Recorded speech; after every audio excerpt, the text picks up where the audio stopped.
여러분들은 세상에 살고 있습니다.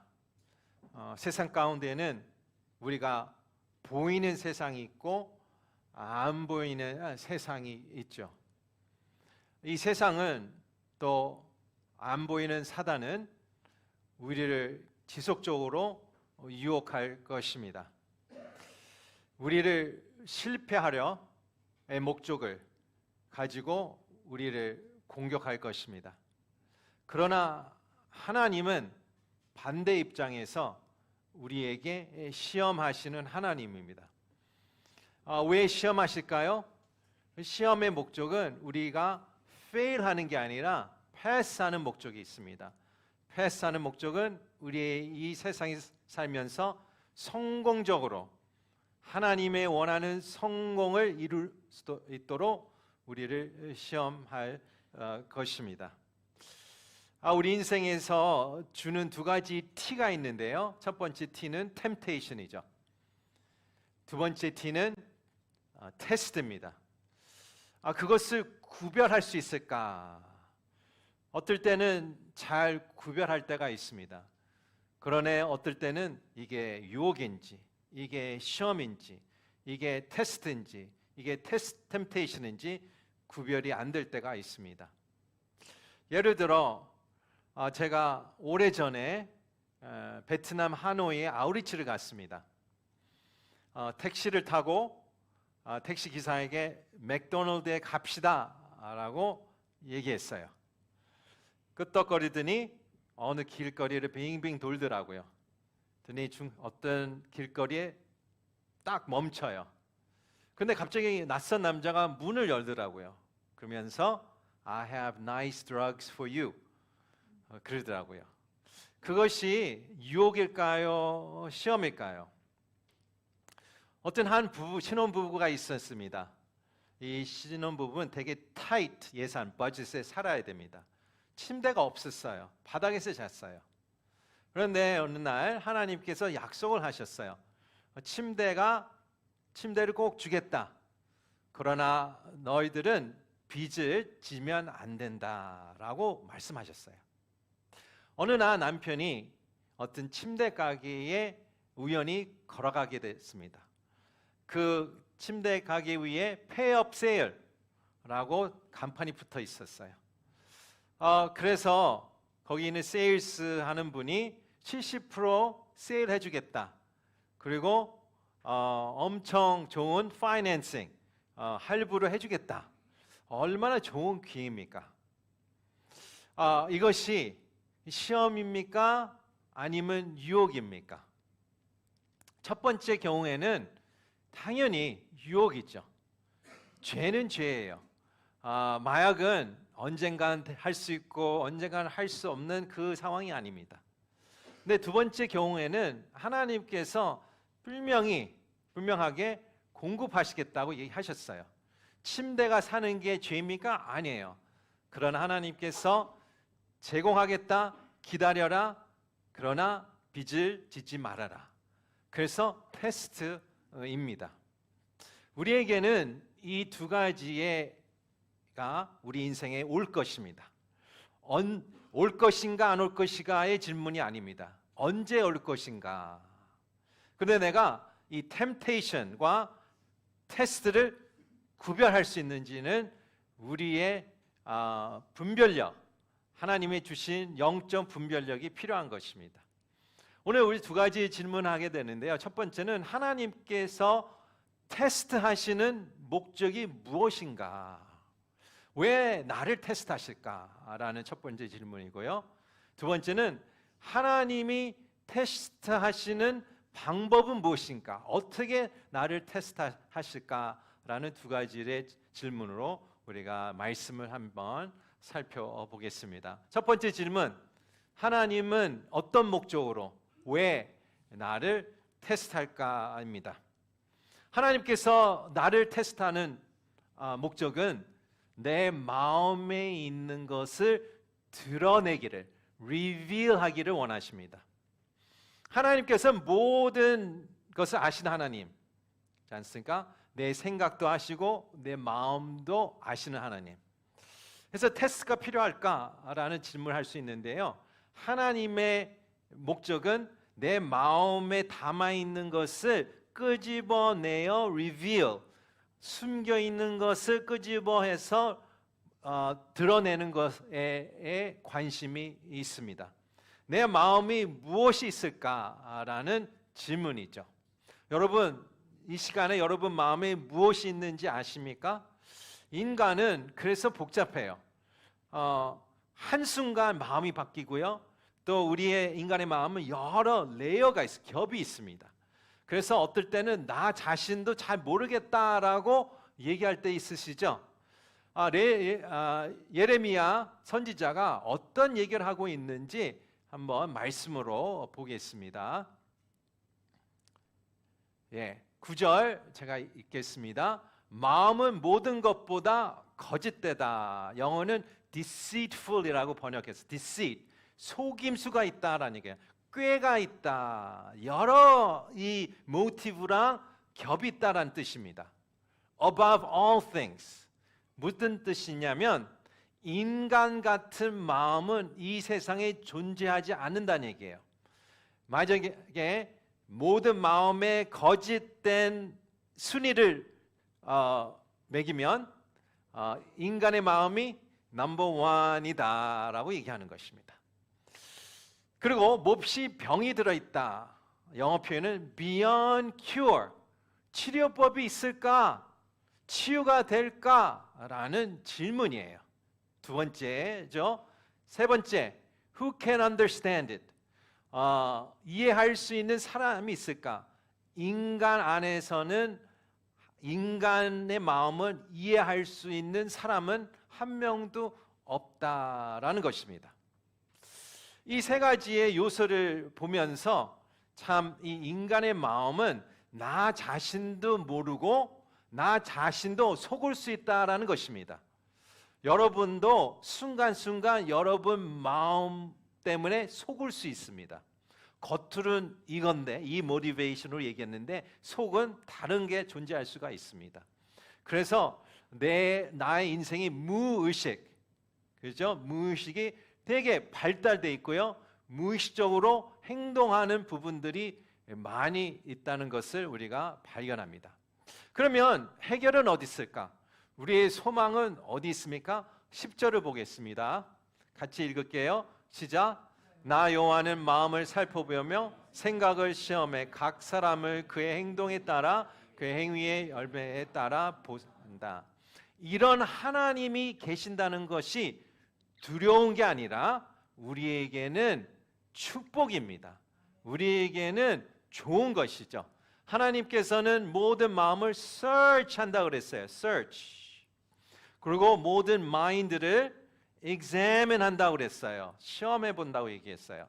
오직 하나님만 다룰 수 있는 인간의 마음은 오직 하나님의 능력 안에 있다라는 것을 얘기하고 있습니다.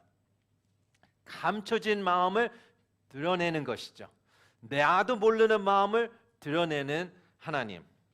그래서 오늘 본문에 보니까 잠언 17장 3절의 말씀 다시 보겠습니다. 도가니는 은을, 용과로는 금은 단련하지만 여호와께서는 마음을 단련합니다. 보십시오. 은이 있고 금이 있고 또 마음이 있습니다. 은 귀합니까? 귀합니다. 금도 귀하고 마음도 귀합니다. 보니까 금을 단련하는 장소와 방법과 금을 단련하는 장소와 방법과 마음을 단련하는 장소가 다 다르다는 얘기예요. 은이라고 금이라고 똑같은 방법으로 똑같은 데에서 단련하지 않는다는 얘기입니다. 마음도 마찬가지라고 얘기하고 있다는 것입니다.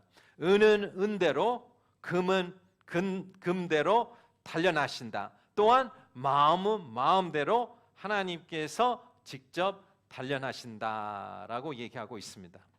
여기서 두 가지 중요한 것을 얘기하는데, 첫 번째는 오직 인간의 마음은 오직 하나님께 굴복한다. 오직 하나님만 다룰 수 있다. 자주 듣는 얘기죠. 내 자녀는 마음대로 안 된다. 그 얘기가 그 얘기입니다. 여러분 자녀는 아무리 부모가 authority가 있어도 인간의 마음에 굴복하지 않고 싶은 마음을 갖고 있어요. 그런데 우리는 하나님이 계시기 때문에 그 자녀가 하나님 믿고 나갈 때에 반드시 하나님께서 내 말은 듣지 않은 한 하나님의 손 안에서 단련시킬 거다라는 소망을 갖고 있죠. 또한 하나님께서 어떤 역할을 하십니까? 그 마음에 있는 모든 불순물, 찌꺼기를 하나님의 불로, 하나님의 방법으로 하나님께서 태우실 것이고, 하나님께서 그 마음을 하나님이 원하는 대로 만들어 빚어가실 것이다 라는 소망을 주는 겁니다. 어떤 한 여인이 은세공인과 약속을 합니다. 은을 단련하는데, 정련하는데 어떤 프로세스가 있나라는 궁금해서 아는 사람에게 약속해서 그 가게에 갑니다. 그 은세공인이 은을 가지고 뜨거운 불 한가운데에 그 은을 달굽니다. 근데 이렇게 얘기해요. 눈을 떼면 안 됩니다. 그리고 불 한가운데에 그 템퍼리처에 반드시 그 은을 정련해야지 모든 불순물이 태워 없어진다라고 얘기합니다. 또한 근데 어느 순간에 너무 불에 오래 있다 보면 불이 그 은을 파괴한다고 얘기를 합니다. 그래서 이 한 여인이 그 은세공인한테 물어봅니다. 그렇다면 은이 정결되고 파괴한 직전이 어느 시점인가? 라고 물어봅니다. 이렇게 대답해요. 내 얼굴이 비출 때, 그 은에서 비출 때가 그 정확한 타이밍이다 라고 얘기합니다. 은의 불순물, 찌꺼기 무엇입니까? 나의 거짓된 마음이죠. 나의 사악한 마음, 나의 거짓된 자아죠. 인간은 두 가지의 자가 있죠. self가 있는데요, false self가 있고 true self가 있어요. 거짓 자아가 있고 참된 자가 있는 것입니다. 그러면 그게 정련이 되어 단련이 되어 내 얼굴이 비추는 은혜의 모습은 무엇입니까? 나의 참 자아겠죠. 나의 그대로 그 있는 그 모습을 얘기하고 있습니다. 하나님께서 내 마음을 단련하는 이유는 무엇일까? 내 마음에 있는 것, 인간이 알 수가 없는 것, 나 자신도 모르는 것을 들춰내어 리빌하는 목적을 갖고 있다라는 것입니다. 두 번째 질문입니다. 그러면 하나님께서 어떤 방법으로 어떻게 내 마음을 시험하실까? 보통 이렇게 물어보면 이렇게 대답하겠죠. 일반적인 지식은 하나님께서 고난을 통하여, 어려움을 통하여 나를 테스트하고 있다, 단련시키고 있다라고 얘기합니다. 근데 오늘 아침 가운데 오늘 구체적으로 하나님께서 주신 6가지의 방법을 한번 같이 보겠습니다. 첫 번째 테스트입니다. 첫 번째 테스트는 어떤 어려운 일, 새로운 일을 통하여 하나님께서 테스트를 한다. 이 테스트를 명칭이 있습니다. 이거는 what 테스트입니다. what, 무엇. 하나님께서 여러분에게 이 일을 해라 했을 때에 여러분이 놀라워서 what? 라는 반응 때문에 what 테스트입니다. 여러분은 이 인생에서 이런 여러 테스트 시험을 받을 것입니다. 불가능하게 보이는 테스트. 하나님께서 노아에게 뭐라 그랬어요? 방주를 만들라고 그랬어요. 배를 만들어. 왜 방주를 만드는 게 불가능합니까? 비가 온 적도 한 번도 없고요. 그때에 또 바다 옆에 살지 않습니다. 그리고 이 방주는 축구장 2개 반 사이즈입니다. 엄청 거대한 작업이죠. 노아는 이것을 듣고 what? 라고 얘기했을 것입니다. 하나님께서는 그 일을 해라 라고 하기 때문에 우리 인생에는 what의 테스트가 올 것입니다. 두 번째 테스트는 무엇일까요? 어떤 거대한 변화입니다. 변화. 하나님께서 이 변화를 통해서 우리에게 테스트를 하십니다. 이 테스트의 이름은 where예요. where. 첫 번째는 what, 두 번째는 where. 어디. 내 삶에 큰 변화가 있는데 하나님께서 제시하는 where는 얘기 안 하셨어요. 하나님께서 우르르라는 지역을 떠나 내가 보여줄 장소로 가라. 아브라함은 where를 받지 않았어요. what은 받았어요. 떠나서 내가 지시하는 대로 가라. 혹시 여러분은 홍콩에 언제 오셨든 그런 지시로 오셨습니까? 하나님께서 여러분에게 홍콩에 와라. 그러면 어떤 장소가 있지 않습니까? 내가 상상할 수 있는 또 얘기를 들은 어떤 그림이 있을 것입니다. 그런데 아브라함은 그림도 없었습니다. 장소의 명칭도 없었습니다. 가라. 무조건 가라라고 얘기를 하십니다.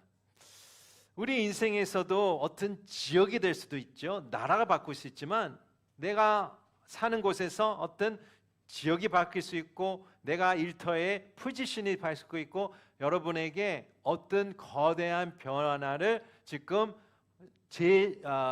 요구하는 하나님일 수도 있습니다. 이 테스트는 무엇입니까? Where라는 질문을 갖고 있죠. Where의 테스트입니다. 세 번째 테스트는 이렇습니다. 지연된 약속이에요. 하나님께서 약속을 하셨어요. 그건 분명해요. 그런데 지연되고 있어요. 너무 지연돼서 진짜 이거 이루어질까? 하나님은 내 왜 기도를 응답하지 않을까라는 질문입니다. 이 질문은 여기에 when입니다. 언제 이루어질까?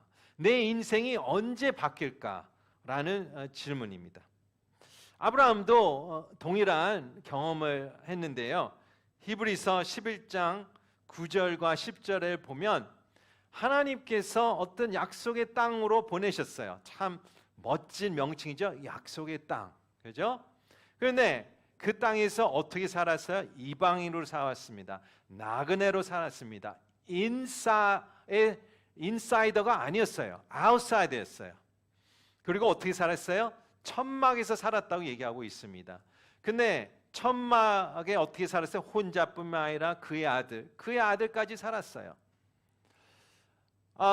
그런 상황 가운데에 무엇을 보고 살았습니까? 10절에 보니까 그것은 그가 하나님께서 친히 설계하시고 건축하신 견고한 터 위에 세워진 도시를 기대하며 고대하며 그렇게 살았다. 기대감이 있는 거예요. 이 땅에 있는 그 기대감이 아니라 하나님께서 주신 언젠간 주실 기대감으로 나그네로 또 천막에 텐트에 살았다. 세 번째 테스트는 약속을 하셨는데 언제 이루어질지 모릅니다. when. 네 번째 테스트입니다. 네 번째 테스트는 해결할 수 없는 문제입니다. 문제에 있어요. 근데 내가 아무리 봐도 해결할 수 능력이 없는 거예요. 해결할 수 방법이 없습니다. 이것은 how 테스트입니다. 어떻게? how 테스트입니다. 아브라함이 아버지가 될 것이다. 언제 아버지가 됐어요? 99세에 아버지가 됐어요. 99세에 아버지가 됐다는 것은 그 사이에 25년이 지나갔는데 하나님이 처음으로 아버지가 된다고 얘기했을 때에 how가 얘기 안 했어요. 하나님이 그냥 단지 사라를 통하여 자녀를 주겠다. 히브리서 11장 11절 말씀에 아브라함은 비록 그 자신이 너무 늙고 사라도 단산했지만 임신할 수 있는 능력을 얻었습니다. 그는 그가 약속하신 분을 신뢰함으로 나갔다. how는 모르는데 하나님께서 설명은 없는데 하나님을 약속을 붙들고 가었다.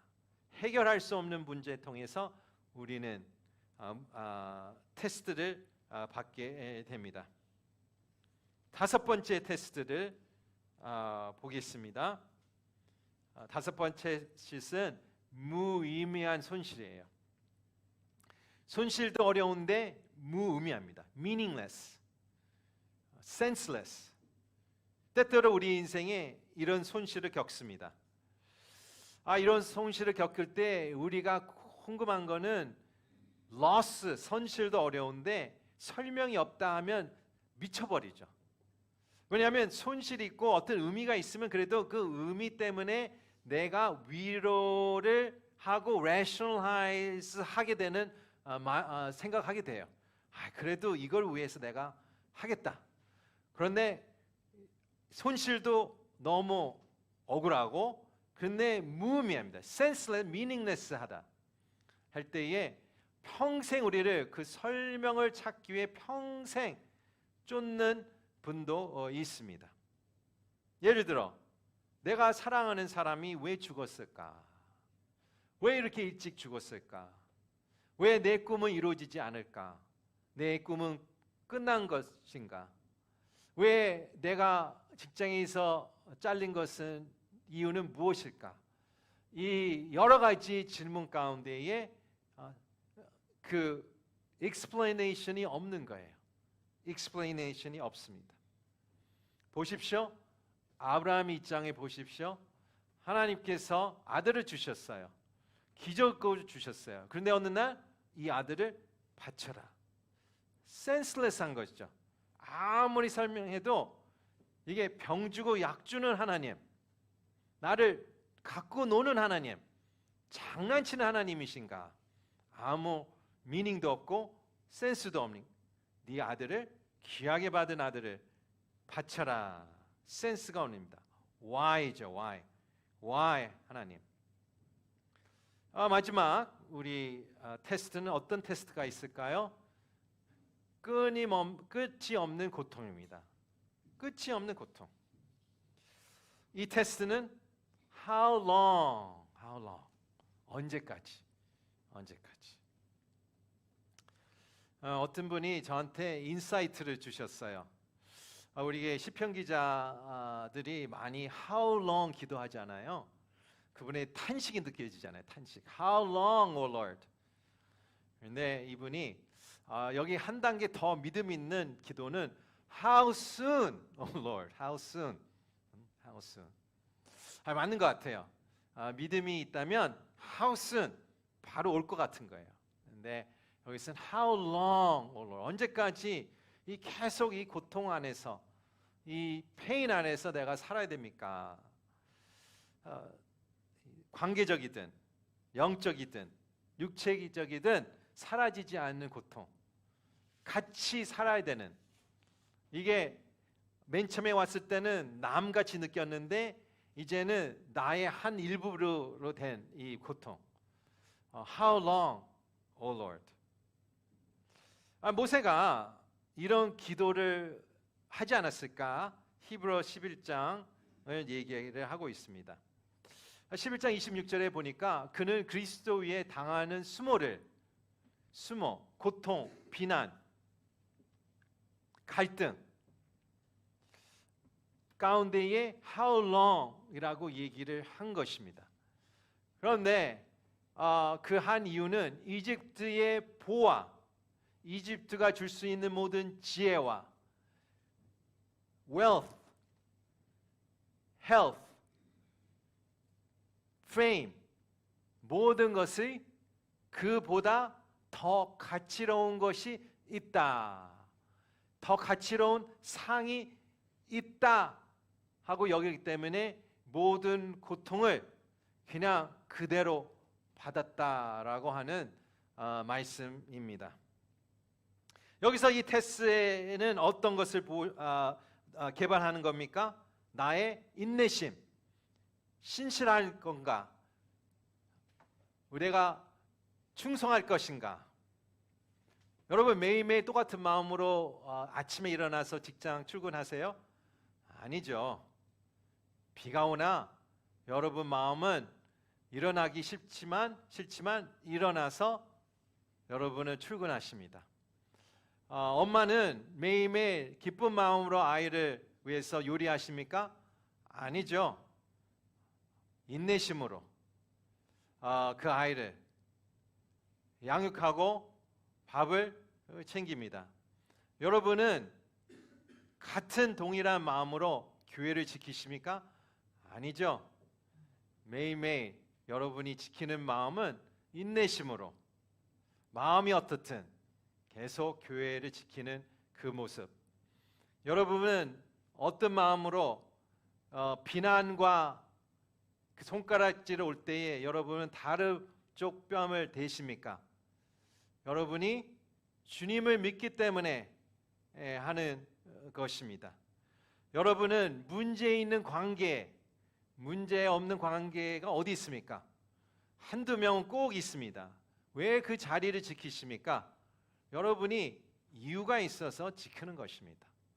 아파도 마치 고슴도치를 품는 느낌인데도 그 자리를 지키는 이유가 주님 때문에 지키는 거지 않겠습니까? 여기에 테스트는 how long입니다. How long, oh Lord. 사단은 여러분을 무너뜨리려고 유혹을 할 것입니다. 그러나 하나님은 여러분을 세우기 위해서 하나님께서 여러분을 시험할 것입니다. 우리의 기도는 하나님 시험을 주지 마십시오가 아닙니다. 시험이 언제 올지 모르겠지만 그 시험을 잘 통과하기를 원합니다. 그 시험을 통과할 수 있도록 도와주시옵소서. 왜냐하면 그 시험은 반드시 목적이 있고요. 또 하나님께서 방법을 따라 어떤 결실을 여러분 삶 가운데 결실을 맺기를 원하는 프로젝트가 있기 때문에 그렇습니다. 우리가 이 되게 격려되는 말씀을 보고 말씀을 맺도록 하겠습니다. 욥기 23장 10절의 말씀입니다. 같이 읽도록 하겠습니다. 시작. 그러나 그분은 내가 가는 길을 아시는데 그분이 나를 시험하시고 내면까지 올 것이다. I will come forth as gold 라고 얘기하셨어요. 시상식이에요. 올림픽 보면 시상식 있지 않습니까? 3명의 사람이 올라옵니다. 그러나 금메달은 딱 1명입니다. 여기서 시상식에 여러분이 초대를 받았어요. 그런데 이 시상식에는 다른 세상이 다른 것 같이 내가 금메달을 받는 게 아니라 내 자체가 금메달이에요. 할렐루야. 실은 하나님이 받는 거예요. 하나님께서 여러분을 금메달로 만들고 계세요. 할렐루야. 여러분은 금메달이에요. 금메달. 금메달이 대신 우리 홍콩 오늘 성도님들 축복하고 축하드립니다. 우리 같이 기도하겠습니다.